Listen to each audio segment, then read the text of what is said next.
fish in the sea. You know how I feel. Rivers running free. You know how I feel. Blossom on the tree. You know how I feel. It's a new dawn. It's a new day. It's a new life for me. And I'm feeling good. Let's talk about your bike's drinking problem. Stars when you shine. And once a wise man said, your bike deserves better. Apart from engine related issue, low mileage or fuel system malfunction এর সবচেয়ে বড় reason বাজে fuel. But what is fuel anyway? বাইকের জন্য we have two options, petrol or octane. কিন্তু দুইটাই একই জিনিস, which is gasoline. আর এই গ্যাসোলিনের নাম্বারকে রন বলা হয়। BSTI 2012তে আমাদের রন 80 fuelকে আপগ্রেড করে রন 87 করে, সেটা 2019-এ এসে রন 89 হয়ে যায়। আর এই রন 89 গ্যাসোলিনকে they call petrol and এর থেকে হায়ার কোয়ালিটির fuelকে they call octane. But quality inconsistency কারণে এক এক পাম্পের fuel এক এক ভাবে behave করে, and that leads to engine knock, pre-ignition, more carbon deposition, and takes you closer to a complete fuel system failure.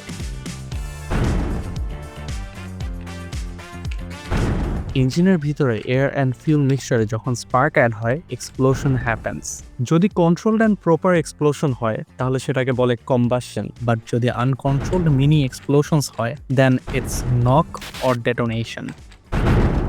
আর এই নকিং এর শক ওয়েভস এর কারণে piston could be heavily affected, more internal parts could take damages as well. আর প্রত্যেকটা বাইকের একটা recommended RON থাকে, যেমন দিস ওয়ান ওয়ান্ট রন 91 আর এই বাইকটা চায় রন 95। আর নিউলি অ্যারাইভড হায়ার ডিসপ্লেসমেন্ট বাইকের high compression engine requires high quality fuel.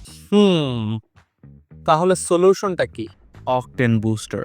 এদের কাজই হলো ফিউলের 4 to 5 রন বাড়ানো, so it becomes more resistant to knock. And octane booster is mostly consist of methyl cyclopentadienyl manganese tricarbonate. And এক এক কোম্পানির এক এক formulation থাকে, but the performance actually depends on the formulation. Octane booster ভালো হলে it will increase torque, acceleration and mileage improve করবে। But আমি বটলের ক্লেম থেকে রিয়েল লাইফ এক্সপেরিয়েন্সে বেশি বিশ্বাসী, আর সবাই octane booster টেস্ট করে মাইলেজ টেস্টের মাধ্যমে। তো চলেন আমরাও করি।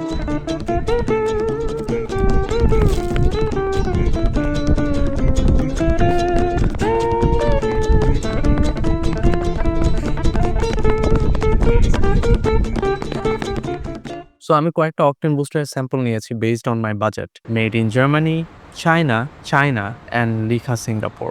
বাট এই মাইলেজ টেস্টটা অ্যাকুরেটলি করার জন্য আমরা সকাল 8:30 থেকে সন্ধ্যা 6:30 পর্যন্ত প্রায় 10 বার 300 ফিটটাকে রাউন্ড দিয়েছে।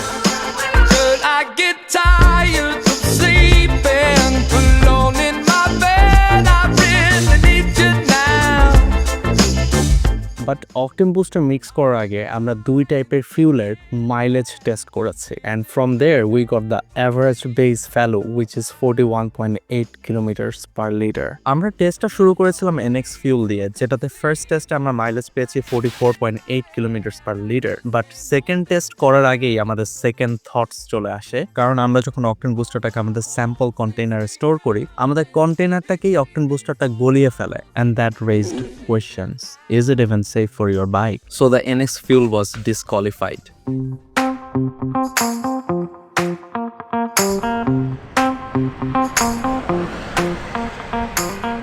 And next we tested blue cam. আমাদের দুইবারের টেস্টের average mileage পেয়েছি 43.8 kilometers per liter, still better than the base value, and it did not damage any container. And next we move on to Flamingo. And Flamingo or blue cam performance was pretty similar. Flamingo did 43.6 kilometers per liter on average, but it wasn't looking good for Flamingo. তো octane বুস্টারটাকে যখন একটা বিকারে ঢেলেছি, বিকারের ব্রিমে it formed a thick orange layer, and এই লেয়ারটা পড়ার main reason হতে পারে high concentration of MMT.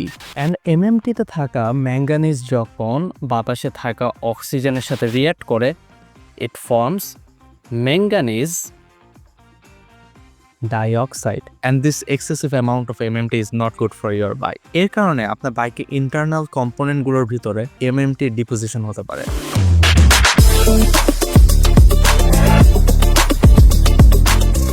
And finally, we tested the liquimoli and আমাদের দুইবারের টেস্টের অ্যাভারেজে আমরা পেয়েছি 45.4 kilometers per liter. And that clearly made it the winner.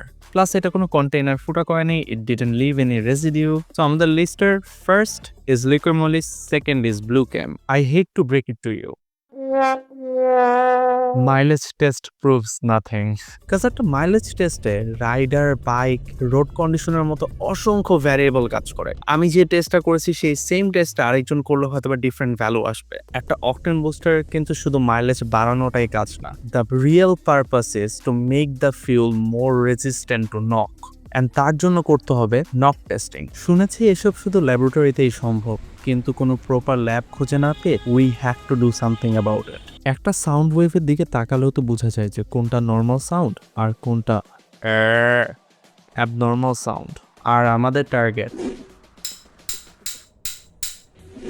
ইঞ্জিনের সেই অ্যাবনর্মাল সাউন্ডটাই ডিটেক্ট করা।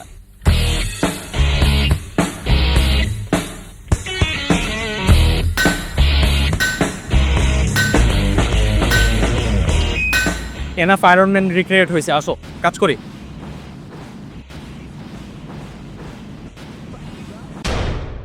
বেসিক্যালি আমরা ইঞ্জিনের সিলিন্ডার ব্লকের সাথে একটা নক সেন্সর কানেক্ট করেছি, which is connected to an oscilloscope. And knock sensor is basically like a microphone. It listens to your cylinder. And বাইকের সাথে আমরা একটা OBD স্ক্যানার কানেক্ট করে রেখেছি যাতে we can monitor the RPM real time. So basically টেস্টটা করার জন্য আমরা মোটরডকে আসছি because it's a proper service center and they have all the ramp and everything. And আমি বাইকের উপর এক্সপেরিমেন্ট চালানোর সময় যদি উল্টাপাল্টা কিছু করে ফেলি, at least এখানে এক্সপিরিয়েন্স মানুষজন আছে to fix it.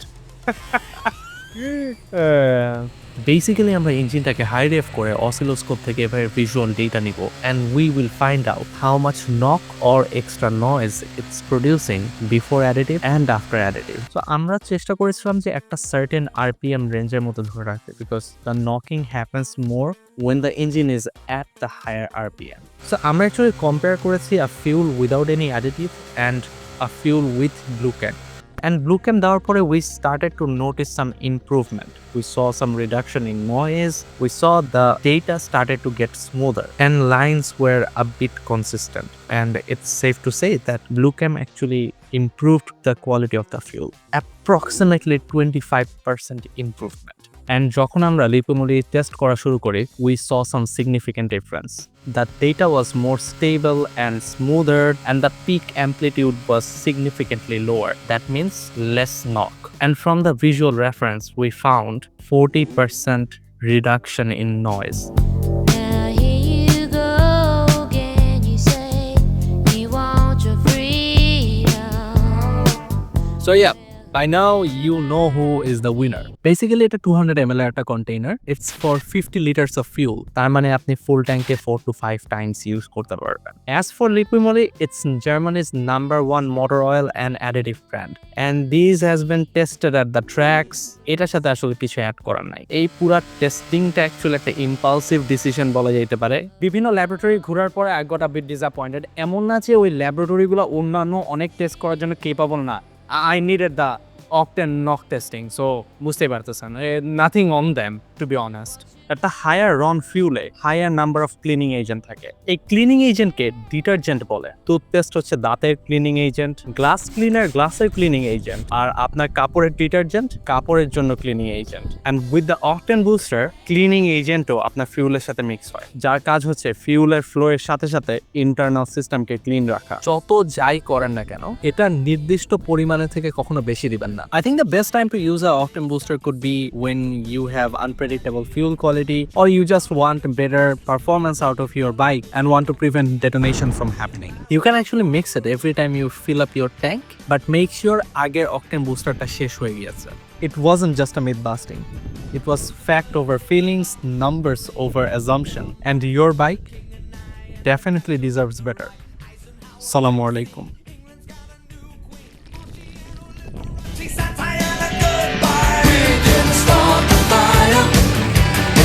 Always burning since the world's been turning. We didn't start the fire. No, we didn't light it, but we tried to fight it. Joseph Stalin, Alan Carr, Nasser and Prokofiev, Rockefeller, Kappa.